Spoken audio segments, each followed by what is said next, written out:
계속해서는 마켓 리더에게 시장의 주요 이슈 들어보도록 하겠습니다. 예고해드린 대로 오늘은 배터리 아저씨 박순혁 작가 모셨는데요. 어서 오세요. 예, 안녕하십니까. 오랜만에 또 오셨어요. 예, 딱 2달 만이더라고요. 잘 지내셨어요? 예, 잘 지냈습니다. 여전히 바쁘시죠? 아니, 안 바쁘죠. 네, 여러 가지 또 뭐 기사를 보긴 했는데 그럼에도 불구하고 요즘 뭐 인터넷이나 매체 활동 잘 안 하신다고 하셨는데 나와주셔서 너무 감사하게 생각해요. 2달 전에 사실은 이 마켓 인사 나온 것 때문에 제가 이제 회사를 그만두게 돼갖고. 왜요?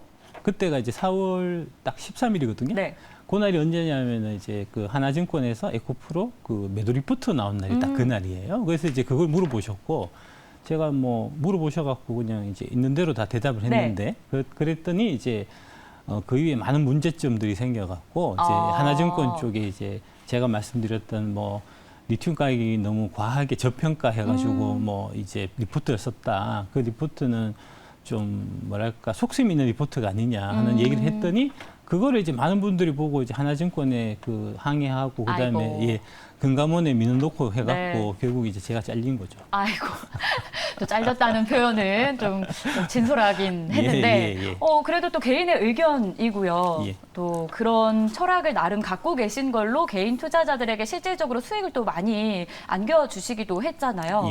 무조건 좋다라고 했던 건 아니었고 K배터리의 기술력, 뭐 가능성, 미래 가치 이런 것들을 굉장히 많이 알려주셨어요. 그래서 오늘 또 주도 섹터가 계속 바뀌고 있잖아요. 오락가락. 이런 부분은 물론이고 시장 전체적인 그림까지 하반기 이야기도 함께 나눠보려고 합니다. 주제부터 공개할게요. 자, 오늘의 주제는요. 반도체, 2차 전지. 과연 어느 쪽이 진짜일까? 둘 다 맞을 수도 있고요. 한번 이야기 나눠보겠습니다. 시장 점검부터 해보겠습니다. 이번 주 아무래도 산재한 이슈들이 많은데 FOMC 회의, 뭐 CPI 발표, 결과 좀 어떻게 예상하시는지요? 결과에 신경 안 쓰셔도 안 되겠나 싶습니다. 어차피 이제 올라봐야 한 번 내지 두 번이잖아요. 그러니까 다 거의 다 마무리가 돼가는 상황이니까 여기서 이제 뭐 0.5가 오르든 뭐 0.25가 더 오르든 이제 다 끝물이니까 이제 그거보다는 좀 기업에 좀 초점을 맞춰야 되는 이제 그런 상황이 아닌가 싶고요. 그러니까 이제 주식.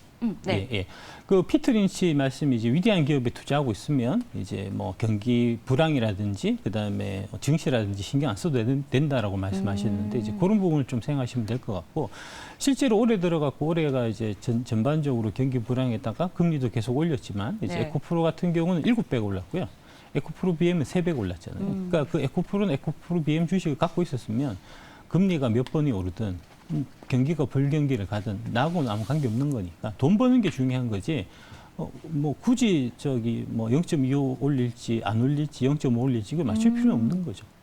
그러면 결국 이 시장의 매크로적인 관점이 미칠 영향보다는 종목 선별을 잘 해야 한다라고 좀 이야기를 해주셨습니다. 에코프로 예시를 좀 들어주셨고요. 실제로 오늘도 보면은 좀 많은 종목들이 올라가고 있는데 코스닥 안에서 좀 유독 많이 오르더라고요. 이런 대형주의 강세가 예상되는 상황이었음에도 불구하고 코스닥이 선방하는데 앞으로도 이런 흐름 이어질지 의견 어떠세요? 이어질 것 같습니다. 그러니까 코스피, 코스닥이 사실 중요한 게 아니고 코스닥이 올해 많이 오른 게 아니고 에코프로 BM이 많이 오른 거예요. 에코프로 BM이 코스닥에 있었기 때문에 코스닥이 많이 오른 형태가 된 거고요. 그러니까 많은 분들이 착각하시는 게 이제 지수가 우선이고 그다음에 이제 종목은 뒤따라온다고 생각하시는데 오히려 반대입니다. 종목이 우선이고 종목의 평균 합이 지수이기 때문에 종목이 먼저고 지수는 나중이에요. 그러니까 훌륭한 기업들이 코스닥에 많으면 그러면 코스닥이 더 많이 오르는 거고 훌륭한 기업이 코스피에 많으면 코스피가 더 많이 오르는 거지 그걸 혼돈하시면 안 됩니다. 지수가 오르는 것보다 종목을 보자. 다시 한번 언급됐는데 어쨌든 좋은 종목이 많이 있는 쪽이 코스닥이다. 그럼 그렇게 생각을 하신다는 그렇습니다. 거죠? 앞으로도 그래서 당연히 코스닥 쪽이겠죠. 한 가지 더 볼게요. 2차 전지에서 근데 반도체로 수급이 좀 이동되는 흐름이 최근에 나타났었고 반도체가 강했다라는 건 너무 잘 알고 계실 거예요. 단순히 잠깐 반짝 올랐다라고 하기에는 지속성이 꽤 되고 있고 외국인도 오늘 엄청나게 지금 사고 있더라고요. 이런 걸 보면은 주도권이 옮겨가는 건 아닌지 연초에 2차 전지였다면 하반기는 반도체 아닐까라는 의견이 나오는데 이 부분 좀 정리해 주시죠. 2월부터 대략 한 4월 한 중순까지 이제 2차 전지가 주도주였고 그다음에 그 이후에 이제 한 달 한 보름 정도 이제 반도체가 바통을 잠깐 받았다가 다시 2차 전지 줘야죠. 줘야 될 타이밍입니다. 그게 이제 줄까요? 예, 계절적인 거하고 관계가 있어요. 계절적인 특성이. 지금 이제 6월 한 중순 정도니까 좀 있으면 이제 6, 7, 8월인데 6, 7, 8월에서 가장 중요한 거는 2, 4분기 실적이 나온다는 겁니다. 이제 6월 말 정도 되면은 2, 4분기 실적이 확정이 되고 7월 초 되면은 잠정 실적이 나오고 그다음에 8월 한 보름 정도 되면은 이제 확정 실적이 나올 텐데 그러면은 이제 실적이 좋은 주식 쪽이 오를 수밖에 없는 거잖아요. 2차 전지는 지금 2, 4분기 실적이 아주 좀 좋은 상태고 네. 그에 비해서 반도체는 아주 안 좋습니다. 특히 이제 하이닉스나 삼성전자 같은 이런 쪽은 1, 4분기도 엄청나게 실적이 안 좋았는데 그 실적 안 좋은 거를 발표하고 그다음에 기대감 때문에 오른 거잖아요. 네. 근데 2, 4분기 실적이 더 안 좋을 겁니다. 1, 4분기보다. 근데 그게 어떻게 오르겠습니까? 근데 바닥을 확인했기 때문에 오를 가능성이 있다라는 이야기들도 많이 있잖아요. 그거는 이제 어떻게 생각하시면 되냐면 대한항공 같은 경우에 이제 올해 이제 항공이 전면 재개돼서 이제 그러니까 업황으로 치면 바닥을 친 거죠. 네. 올해가 많이 좋아진 거죠. 근데 주가를 보시면 주가가 오른 거는 2020년, 21년에 올랐고요. 올해는 빠지고 있습니다. 그게 왜 그렇겠습니까? 선반영이 돼서 그런 거거든요. 그러니까 이제 2000년 그 코로나 무렵에 앞으로 코로나가 잠잠해지고 대한항공이 이제 앞으로 좋아질 거를 그때 미리 반영해서 주가가 올랐기 때문에 실제로 이제 업황이 좋아지고 난 다음에는 오히려 주가 안 오르고 빠진단 말입니다. 그건 이제 하나투어도 마찬가지예요. 네. 하나투어 같은 경우도 최근에 차트 보시면은 올해 거의 한 30%, 40% 빠졌거든요. 근데 지금 실제로 여행은 지금 해외여행은 지금 다니잖아요. 엄청나게 다니잖아요. 근데 해외여행 다닐 거를 미리 선반영을 2020년, 21년 했기 때문에 좋아지고 난 다음에 오히려 주가 떨어진단 말입니다. 반도체도 지금 마찬가지예요. 그러니까 업황이 바닥일 때 사서 오른다는 얘기는 업황 바닥일 때 주가도 바닥이어야지 그 얘기가 성립이 되는 거지. 네. 업황은 바닥인데 지금 주가는 제일 좋을 때 주가란 말입니다. 근데 그게 어떻게 오르겠습니까? 나중에 좋아져 봐야 좋아져도 좋아져서 오를 부분만큼이 지금 다 반영이 끝나 있는 상태이기 때문에 오히려 떨어지겠죠. 그럼 결국 주도주가 옮겨갈까요? 라는 질문에 대한 대답은 아니요. 그렇죠. 2차 전지가 여전할 겁니다. 실적 때문에라도. 그렇습니다. 네, 좋습니다. 그 배경에는 실적이란 키워드가 있어서 좀 한번 기억해 보도록 하겠고요. 또 한 가지는 반도체 안에서도 오늘 가장 핫한 SK 하이닉스. 솔직하게 표현하면 좀 팔아야 한다라고 이야기를 하셨어요. 좀 궁금해요. 왜 팔아야 한다고 생각하시는지. 어제 이제 금감원에서 이제 증권사 애널리스트 아니고 증권사 리서치 센터장 이제 10군데하고 같이 만나서 이제 얘기를 했는데 앞으로는 이제 매도 리포트를 많이 내는 쪽으로 그동안은 이제 매수 일변도 리포트를 냈었는데 네. 이제 지금 증권사 리서치에 대한 이제 시민들의 그런 좀 뭐랄까 의구심 이런 부분들이 많이 생기니까 앞으로는 이제 매도 리포트를 많이 내는 쪽으로 유도한다고 그래서 이제 모임을 가졌다고 하시거든요. 그래서 앞으로 저도 매도 정부 시책에 발맞춰 갖고 앞으로 저도 매도 의견을 많이 내려고 하는데 그 첫 번째로 지금 하이닉스를 제가 말씀드리려고 합니다. 예. 하이닉스를 팔아야 되는 세 가지 이유가 있는데 첫 번째는 이제 기술적 분석이나 뭐 이런 거 보면 가장 이제 좀 위험한 부분이 오랜 기간 기다려서 본전이 되는 매물이에요. 하이닉스가 지금 52주 신고가를 향해서 간다는 거잖아요. 그 얘기는 무슨 얘기냐면 작년 1년 전에 고점에 사서 왕창 물렸던 사람들이 지금 본전이 된다는 얘기거든요. 그러니까 제자리를 찾아가는 거네요. 예. 그러니까 1년 동안 기다려서 본전이 되면 어떻게 했습니까? 빨리 팔고 딴 걸 옮기고 싶겠죠. 맞아요. 예. 그렇게 된다는 거죠. 그래서 이제 그 매물이 첫 번째가 있는 거고 두 번째는 이제 롱숏 문제가 있습니다. 이게 이제 숏을 치게 되면 그 반대급부로 현금이 생기거든요. 네. 공매도를 치면 현금이 생기니까 현금 생긴 걸 뭘 사야 될 거 아닙니까? 2차 전지에 지금 4월달, 5월달 들어서 에코프로, BM 기타 다양한 종목들의 공매도가 많이 이제 집중이 됐었는데 그 공매도 친돈을 갖고 뭘 샀냐면은 SK 하이닉스 샀다. 그러니까 이제 그게 수급이 역전되는 거죠. 지금 보면은 오늘 보면은 에코프로 BM이 되게 크게 오르고 있는데 맞아요. 그게 일종의 이제 쇼커버 형태가 일어나고 있거든요. 쇼커버에서 이제 공매도했던 주식을 사야 되니까 사면 뭔가를 팔아야 될 거 아닙니까? SK 하이닉스를 팔게 됐다는 거죠.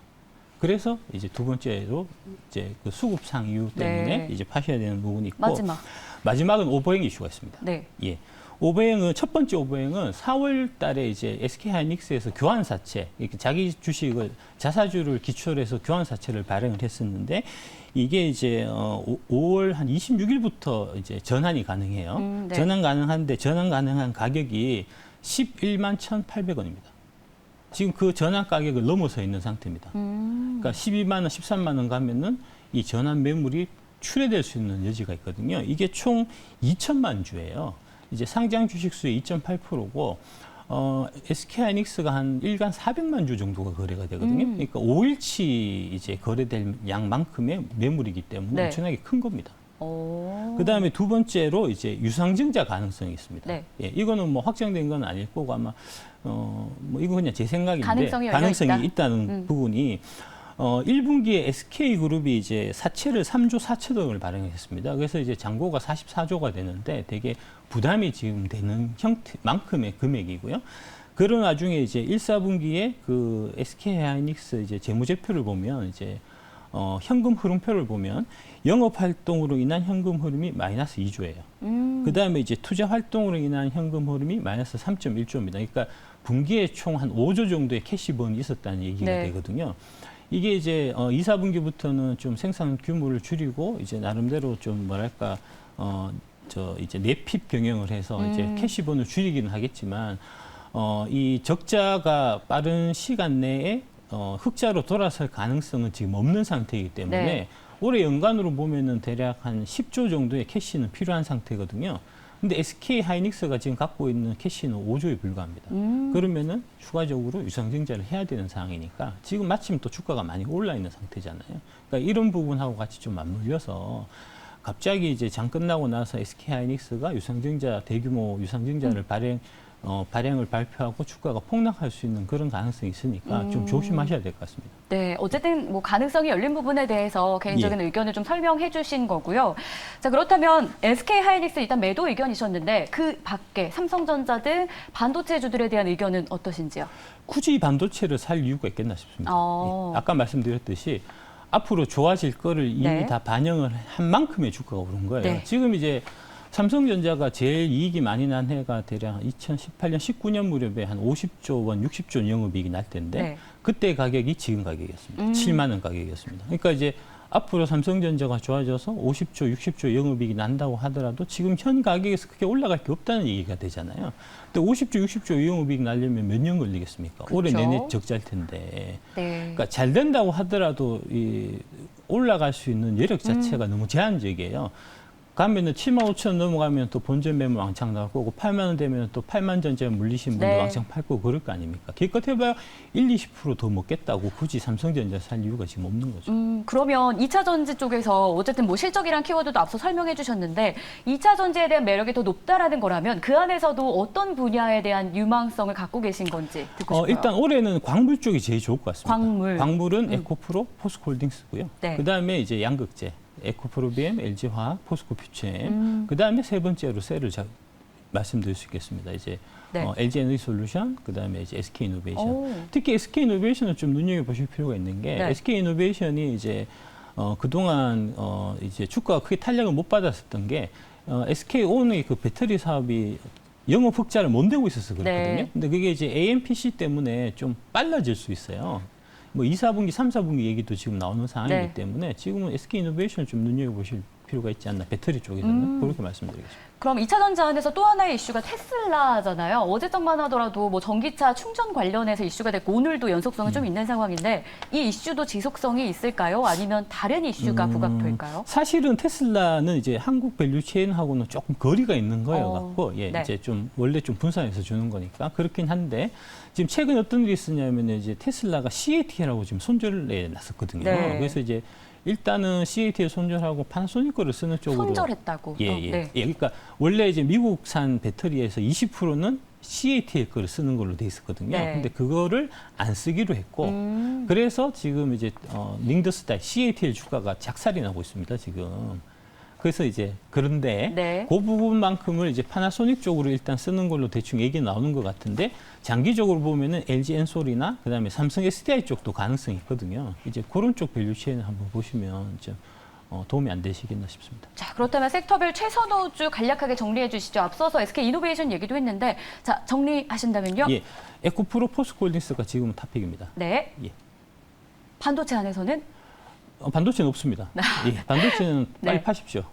예. 일단은 뭐 실적을 기초해서 계속 이야기를 주시고 계시기 때문에 반도체에 대한 최선 호주는 일단 오늘은 언급되지 않았고요. 2차 전지 안에서는 에코프로, 포스코 그룹주 예. 저희가 기억해 보도록 하겠습니다. 자, 이렇게 해서 오늘 박순혁 작가와 이야기 나눠봤습니다. 고맙습니다. 네, 감사합니다. 네, 준비한 소식 다 전해드렸습니다. 내일 1시 40분에 다시 찾아올게요. 시청해 주셔서 고맙습니다.